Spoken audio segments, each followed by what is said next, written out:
My dear student, welcome to my YouTube channel शिंग classes. दोस्तों आज हम करने वाले हैं परसेंटेज की मेगा क्लास। मेगा क्लास का मतलब है हम आपको इसमें 10 मोस्ट इंपोर्टेंट क्वेश्चन कराएंगे, जो कि ऑल टाइप्स के, हर टाइप्स का मतलब एक एक क्वेश्चन आपको यहाँ पे कराने वाले हैं, जिससे कि आप हर टाइप को एग्जैक्टली तरीके से, कॉन्सेप्ट के तरीके से कर सकें। तो चलिए दोस्तों क्लास को स्टार्ट कर लेते हैं, लेकिन उससे पहले मैं आपको परसेंटेज का बहुत ही बेहतरीन कॉन्सेप्ट समझाऊंगा, जिससे आप चुटकियों में किसी भी परसेंटेज को फाइंड कर सकते हैं। ठीक है, उसके बाद एक एक करके हम 10 क्वेश्चन यहाँ पे करने वाले हैं। प्रॉब्लम आपको है नहीं, कुछ आराम से समझेंगे, नो टेंशन नो प्रॉब्लम। ठीक है, देखिए हम सबसे पहले समझ लेते हैं भैया परसेंटेज को। ठीक है, किसको समझ रहे हैं? परसेंटेज को।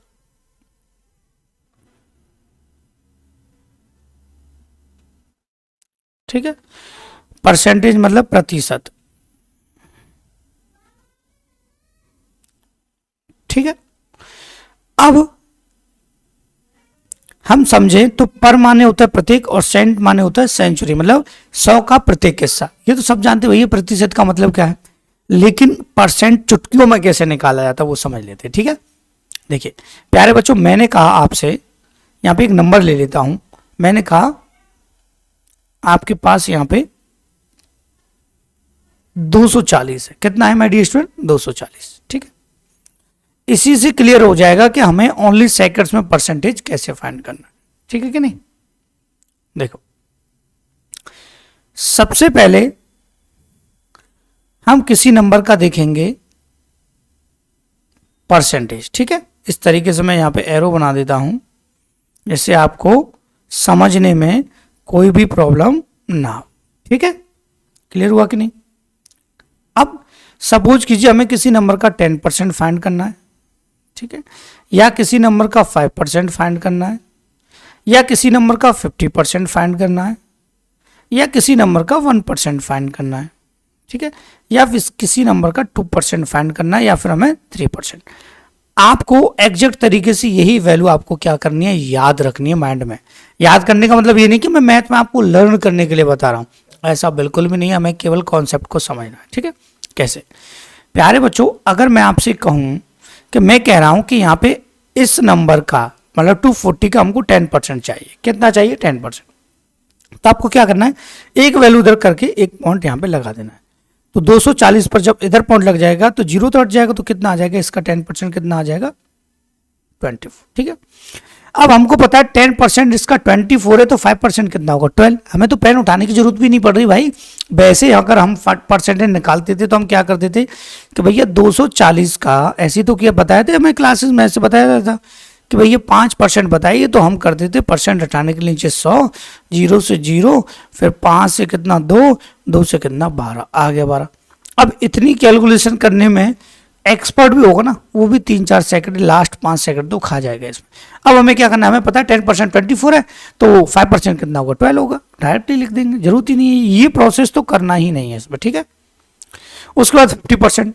अगर किसी भी नंबर का 50% आपसे पूछ ले, कितना पूछ ले? हाफ कर दीजिए यार उसको। 240 का 50% कितना आ गया? 120। चुटकियों में निकल आएगा। अब यहां से अगर देखें 1%, तो 1% करेंगे तो दो वैल्यू उधर पॉइंट लगा देंगे, तो ये हो जाएगा 2.4। ठीक है, और हमें पता है 1% आपका 2.4 है, तो 2% हमारा होगा 4.8, 3% होगा 37. ये आप आसानी से निकाल सकते हैं, इसमें आपको कोई भी प्रॉब्लम नहीं होगी, ये मैं गारंटी से कह रहा हूं। ठीक है, आपको केवल इतना सा कॉन्सेप्ट याद रखना है कि हमें परसेंटेज चुटकियों में कैसे फाइंड करना। दूसरी चीज, अभी तक हम सारी चीजों को फ्रैक्शन में सीख रहे हैं। देखिए पहले पैटर्न चलता था एक्स से करते थे, अब पैटर्न चलने लग गया भैया कि फ्रैक्शन में बदलो उस क्वेश्चन को। मैं ये नहीं कह रहा, फ्रैक्शन का मेथड बहुत बेस्ट है, लेकिन हर जगह पर काम आने वाला नहीं है। किसी किसी क्वेश्चन को वो इतना लेंथी कर देता है कि आपको क्वेश्चन सॉल्व करने में प्रॉब्लम होगी। इसलिए मैं तो हर बच्चे से यही एडवाइस देता हूं कि आप कॉन्सेप्ट सीख लीजिए। मैथमेटिक्स है क्या, वो आपको सीखना है, उसके बाद आपको सिंपल लगने लगेगा हर क्वेश्चन। ठीक है, तो ऐसे हमको क्या करना, फाइंड करना परसेंट। अब सपोज कीजिए मैंने कहा कि इसका 99% निकालिए। मैंने कहा किसी बच्चे से कि इसका मुझे 99% निकाल के दो। ठीक है, तो क्या मैं ये करूंगा कि 240 इंटू 99/100। भाई बच्चा जो क्लासेस से बाहर जब आता है कोचिंग की तैयारी के लिए वो तो यही करेगा भाई। हमें क्या करना है, हमें पता 1% 2.4 है, तो अगर मैं 240 में से 2.4 माइनस कर देता हूं तो ये 237.6 आ जाएगा। आ गया कि 99% आ गया। भैया 100 में से -1 करते तो 99% आ जाता। ऐसे 100% 240 है, 1% माइनस किया 2.4 आ गया आपका 237.6 आसानी से। कितना टाइम लगा बताइए मुझे। अगर आप ऐसे करते फ्रैक्शन से करते तो भी आपको क्या होती, प्रॉब्लम होती, काफी टाइम इसको सॉल्व करने में हमें लग जाता। ठीक है, अब हम सीधे चलेंगे फर्स्ट क्वेश्चन की तरफ। ठीक है, अब कोई ज्यादा कैलकुलेशन वाली बात तो नहीं है कि मैं कैलकुलेशन को कैसे जल्दी, अब जैसे जैसे क्वेश्चन आगे बढ़ते चलेंगे वैसे वैसे मैं आपको एक एक नया कॉन्सेप्ट समझाता हुआ साथ ही चलने वाला हूं। ठीक है, अब इस टाइप का जो क्वेश्चन है, what percent of 2.4 metre is 3.2 centimetre, मतलब 2.4 मीटर का कितने परसेंट 3.2 सेंटीमीटर है। क्लियर हुआ। अब मुझे प्यारे बच्चे एक बात बताइए कि ऐसे क्वेश्चन को आप जब देखते हो तो ग्रुप डी में देखोगे या डी लेवल का कोई भी एग्जाम हुआ आपका, कांस्टेबल का हुआ है, जीडी का हुआ है, ऐसे यहाँ पे क्वेश्चन इस टाइप के मिल जाते हैं हमको। तो बच्चों हमें करना इसमें कुछ नहीं है, बस इतना सा ध्यान रखना है। ठीक है, क्या कि यहां पर ये पूछा है कि 3.2 सेंटीमीटर कितना है। ठीक है, तो 3.2 सेंटीमीटर कितना है 2.4 मीटर का। ठीक है, अगर इसको हम मीटर में चेंज करते तो यहाँ पे नीचे 100 ले लेते भाई, सेंटीमीटर को मीटर में लाने के लिए। प्लस 100 किस लिए लिया जाएगा, क्योंकि हमें क्या करना है, इसको परसेंट में निकालना है। तो क्वेश्चन बहुत ही सिंपल है, कंफ्यूजन वाली तो पॉइंट से पॉइंट कट जाएगा, 100 से 100 क्रॉस हो जाएगा, तो ये आ जाएगा 32 अपॉन कितना 24। 8 से कितना 4, 8 से कितना 3, तो ये आ जाएगा 1/3%। ठीक है, मतलब 1.33% इसको हम कह सकते हैं।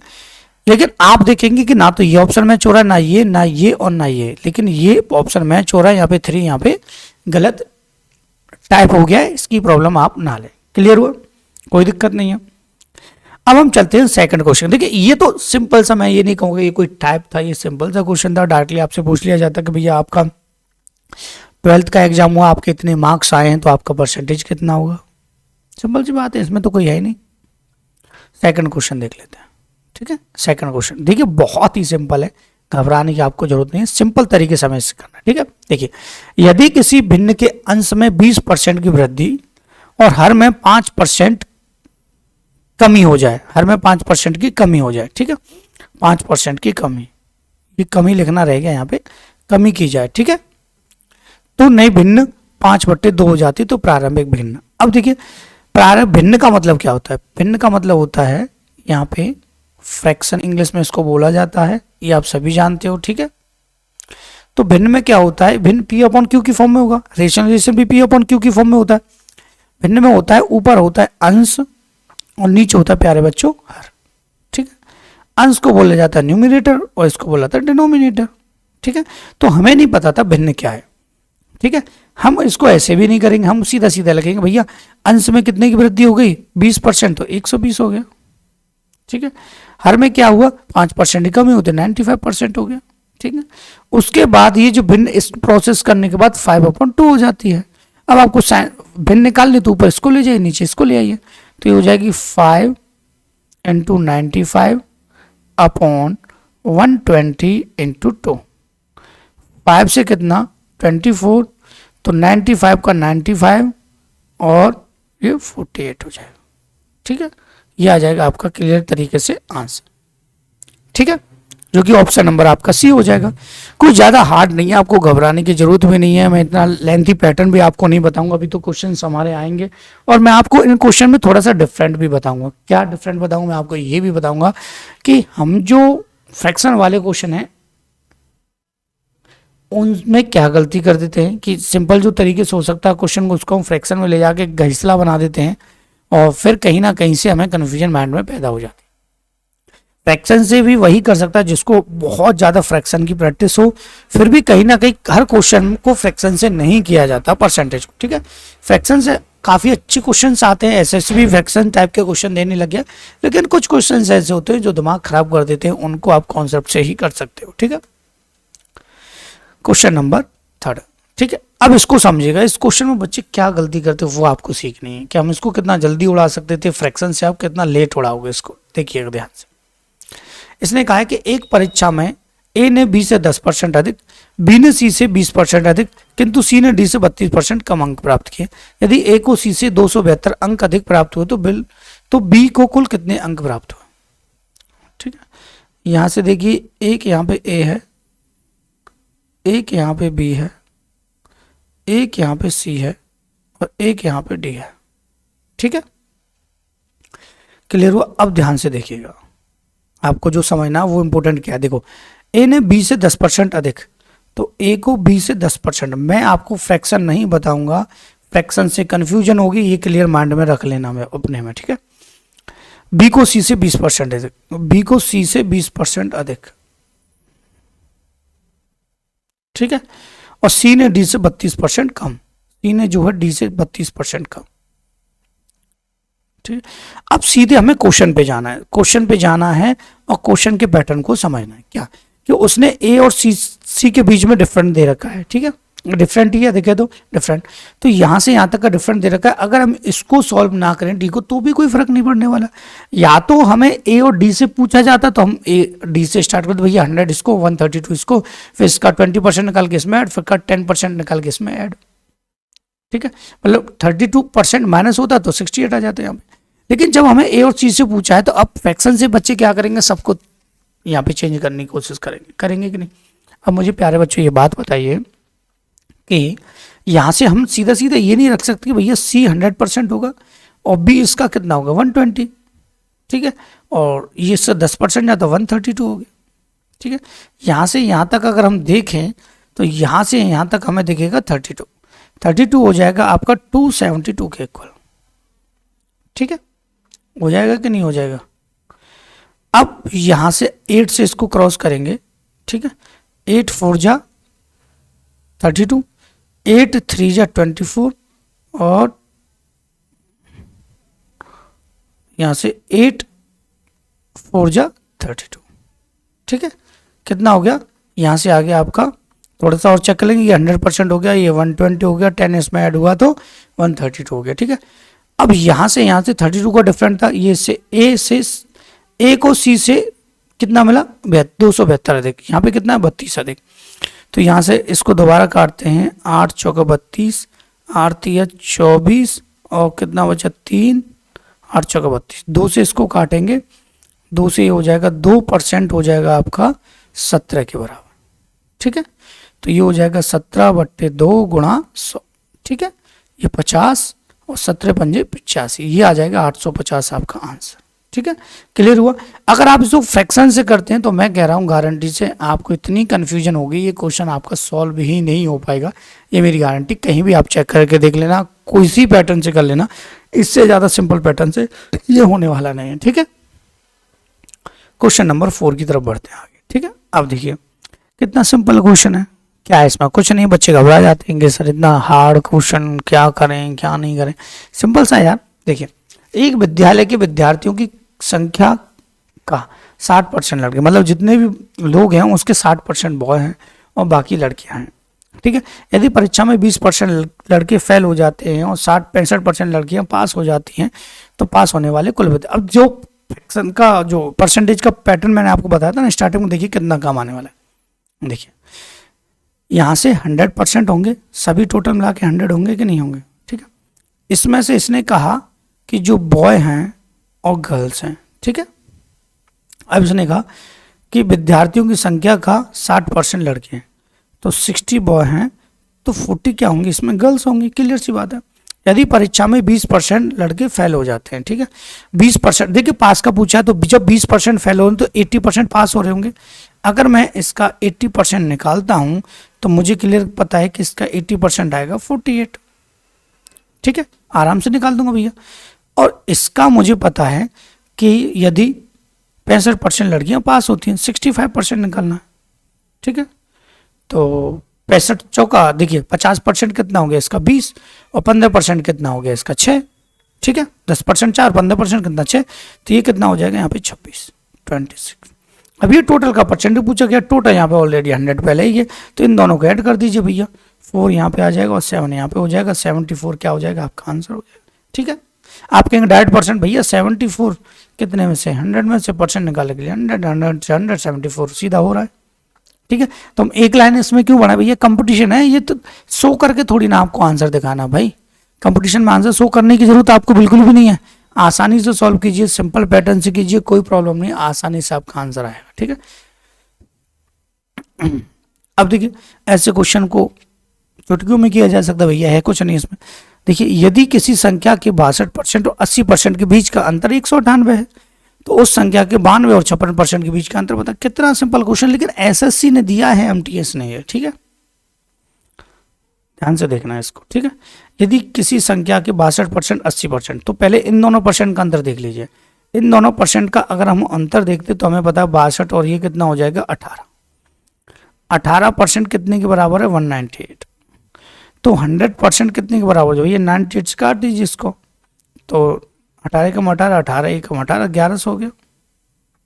ठीक है, अब ये पूछा 92 और 56 के बीच में डिफरेंट, तो यहाँ से 92 में से 56 को हम माइनस कर लेंगे, तो 12 में से ये कितना 6, यहाँ पे 8 में से कितना 36, इसका हमको क्या करना 36% निकालना है, अपॉन कितना 100 हो गया। Question solve. बताइए क्या था इसमें, कुछ था इसमें, कुछ भी नहीं था भाई, आसानी से कर सकते थे हम इसको। 2 0 से 2 0 क्रॉस होगा और 36 का 11 मल्टीप्लाई होगा तो 396 हो जाएगा ये।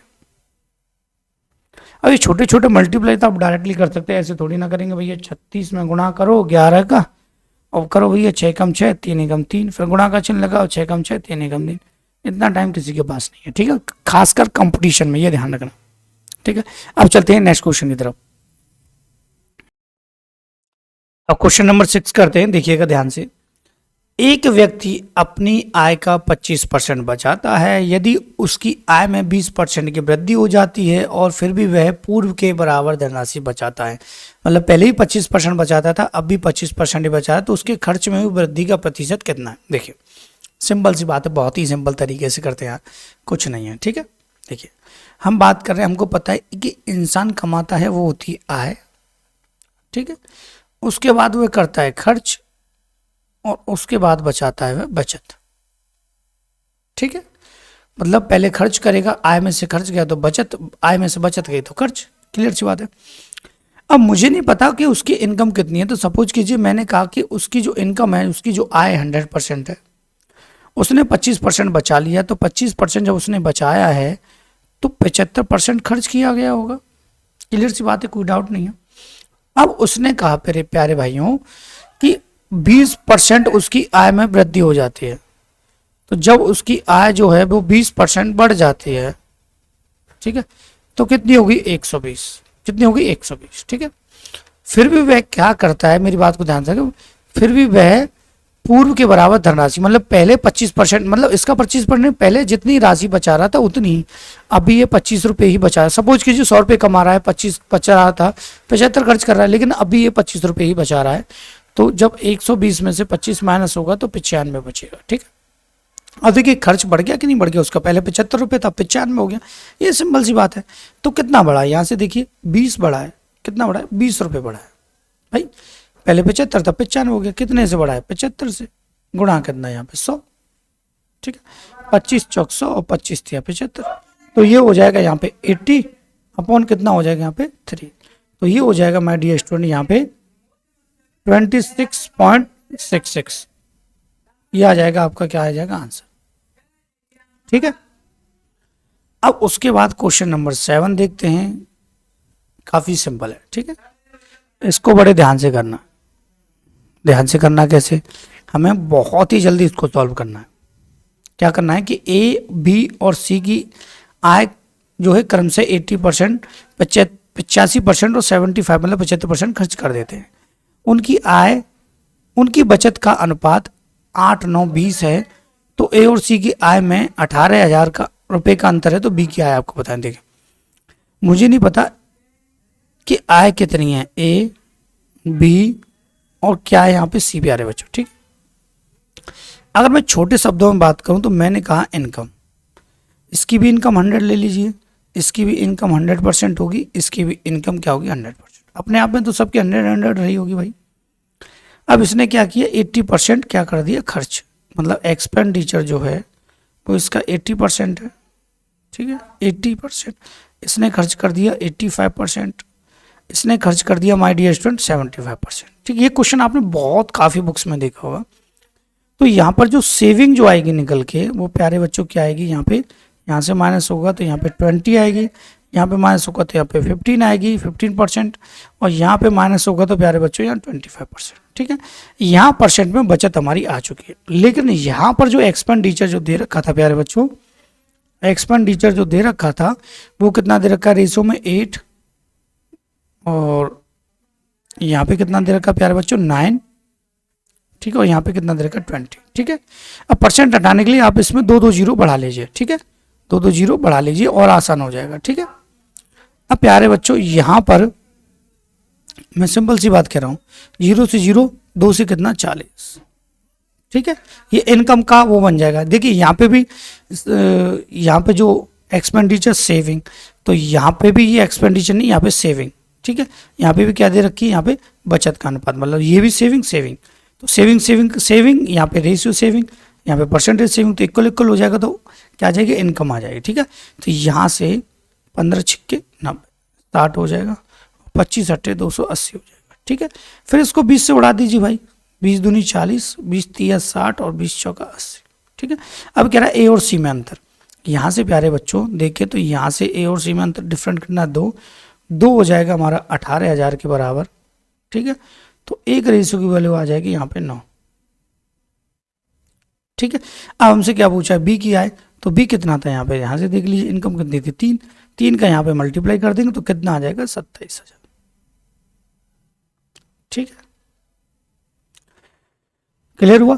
इस तरीके से हमें इस क्वेश्चन को क्या करना था, जल्दी करना था, और इसमें कुछ ऐसा था नहीं जिससे मैं आपको कंफ्यूजन में डालूं। अब चलते हैं नेक्स्ट क्वेश्चन। देखिए हर टाइप का क्वेश्चन मैं आपको साथ ही साथ यहाँ पे बताते हुए चल रहा हूँ।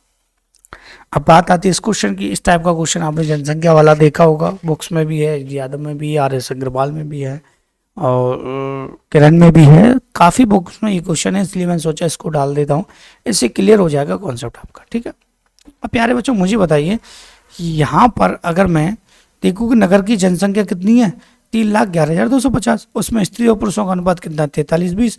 तदनुसार यदि पुरुषों में साक्षरों की संख्या 24% हो, स्त्रियों में 8% हो, तो उस नगर में साक्षरों कुल संख्या बतानी है।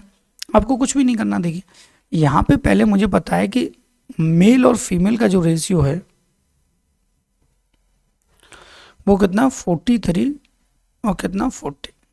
ठीक है, तो टोटल यहाँ पे हो जाएगा 83 इक्वल हो जाएगा 3:1:1250। ठीक है, तो 1 रेशियो की वैल्यू आ जाएगी यहाँ पे 3, मैंने ऑलरेडी काटा हुआ है, कोई दिक्कत नहीं है, आप काट सकते हैं। ठीक है, 3750।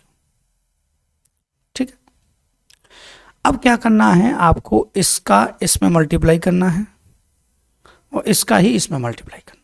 ठीक है, क्लियर हुआ। इसका इसमें मल्टीप्लाई करना और इसका ही इसमें मल्टीप्लाई हमको करना है।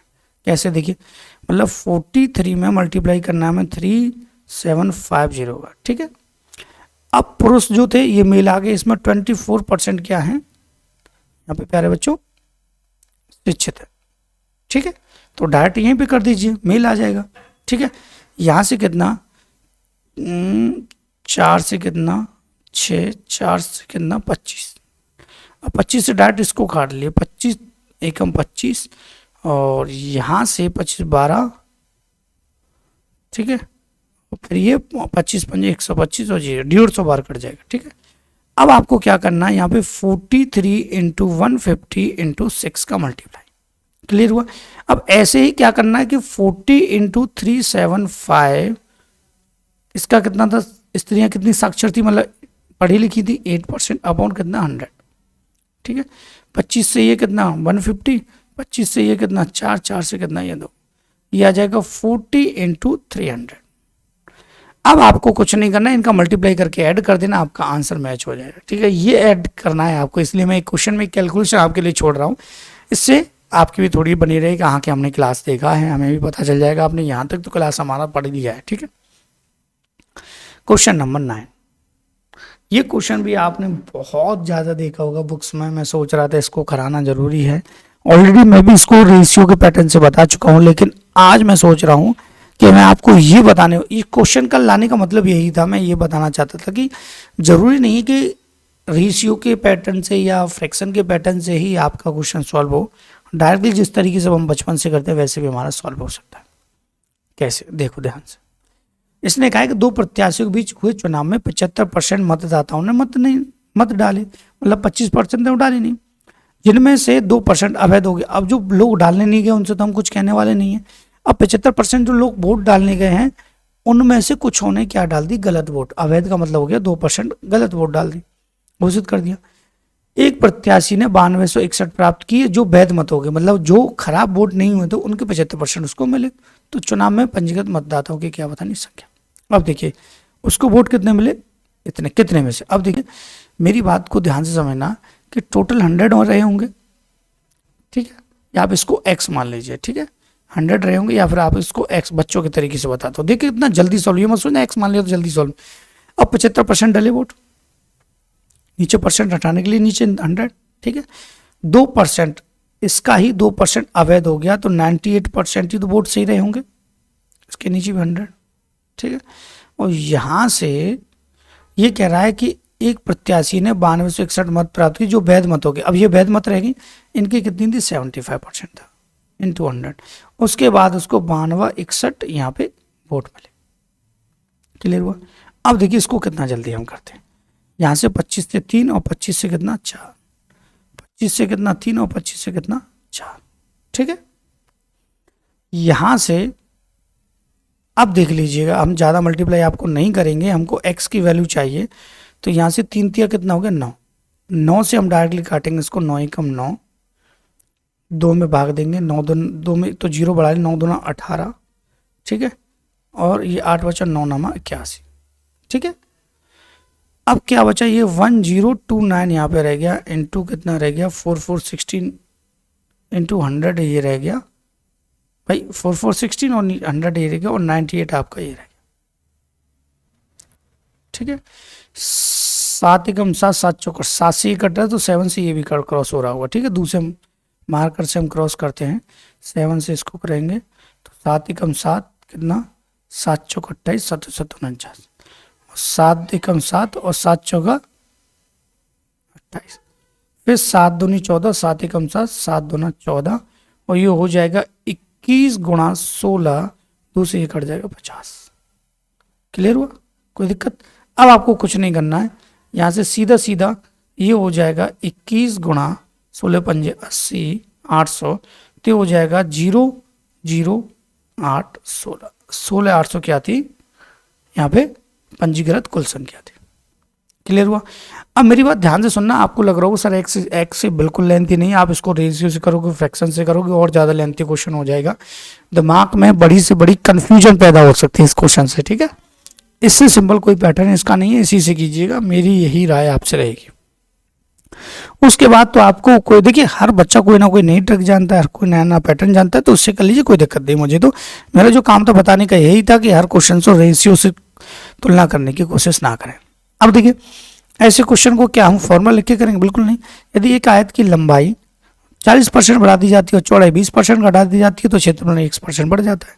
अब सपोज कीजिए 100% रहा होगा, पहले 100% हमको साइड में लिख देते हैं, ठीक है। अब इसने कहा कि आयत की लंबाई 40% बढ़ा दी गई तो 140 लिख दीजिए, ठीक है। चौड़ाई कितनी 20% घटा दी गई, चौड़ाई लिख दी 20% तो 80 बचा। नीचे कितना 100 क्यों गया, परसेंट में चाहिए, 0 से 0, 0 से 0, 64 14 100 कितना 12।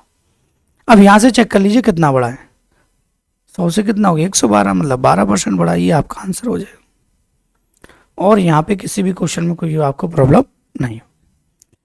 तो आज की हमारी ये मेगा क्लास थी परसेंटेज की। इस मेगा क्लास में मैंने आपको पहले कॉन्सेप्ट बताया था, उसके बाद आपको 10 मोस्ट इंपॉर्टेंट क्वेश्चन आपको करा दिए हैं।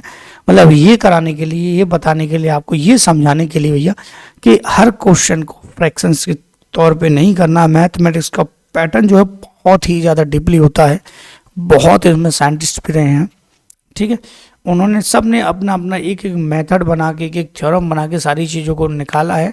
तो आपको अगर मैथमेटिक्स पढ़ना है तो किसी के मैथमेटिक्स पे मत जाइए, आपको जो पैटर्न अच्छा लगता है, जो आप जल्दी कर सकते हो उससे कीजिएगा, तभी आपका टेस्ट क्या होगा, क्वालिफाई होगा। And thank you for watching my video. और वीडियो को लाइक कर देना और हमारे चैनल से जुड़ने के लिए सब्सक्राइब कर देना।